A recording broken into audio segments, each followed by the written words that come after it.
Champions লিগের সেমিফাইনালের উত্তেজনা যখন তুঙ্গে, ঠিক তখনই বড় ধাক্কা খেল পিএসজি। দলের অন্যতম ভরসা আশরাফ হাকিমি ইনজুরির কারণে খেলতে পারবেন না বায়ার্নের বিপক্ষে ফিরতি লেগে। মিউনিখের বিপক্ষে গুরুত্বপূর্ণ এই ম্যাচে তার অনুপস্থিতি নিঃসন্দেহে বড় প্রভাব ফেলতে পারে। প্রথম লেগে দারুণ লড়াইয়ে ৫-৪ গোলে জয় পেয়েছিল পিএসজি। সেই ম্যাচে কনরাড লেইমারের সঙ্গে সংঘর্ষে চোট পান হাকিমি। বদলি শেষ হয়ে যাওয়ায় ব্যথা নিয়ে শেষ পর্যন্ত খেলেন তিনি একজন যোদ্ধার মতো। এমনকি তার দুর্দান্ত পাস থেকে এই গোল করেন কভারস্কেলিয়া। কিন্তু দুঃসংবাদ এখানেই শেষ নয়। অনুশীলনের সময় চোট পেয়েছেন গোলকিপার লুকাস শেভালিয়ারও।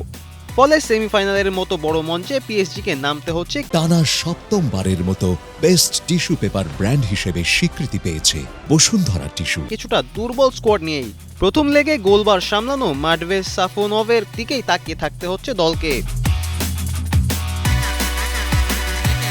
তবুও আশা ছাড়ছে না পিএসজি। কোচ লুইস এনরিকের অধীনে দলটি এখন দারুণ ফর্মে আছে। লিগাতেও শীর্ষে অবস্থান করছে তারা। সামনে লিগ ম্যাচ, তারপরেই মিউনিখের কঠিন পরীক্ষা। নাটকীয়তা, চাপ আর প্রত্যাশা সবকিছু মিলিয়ে জমে উঠেছে এই লড়াই। হাকিমি না থাকলেও পিএসজি কি পারবে তাদের স্বপ্নের ফাইনালের পথে আরেক ধাপ এগিয়ে যেতে? সময় দেবে সেই উত্তর। ফারদিন রেজা, কালের কণ্ঠ।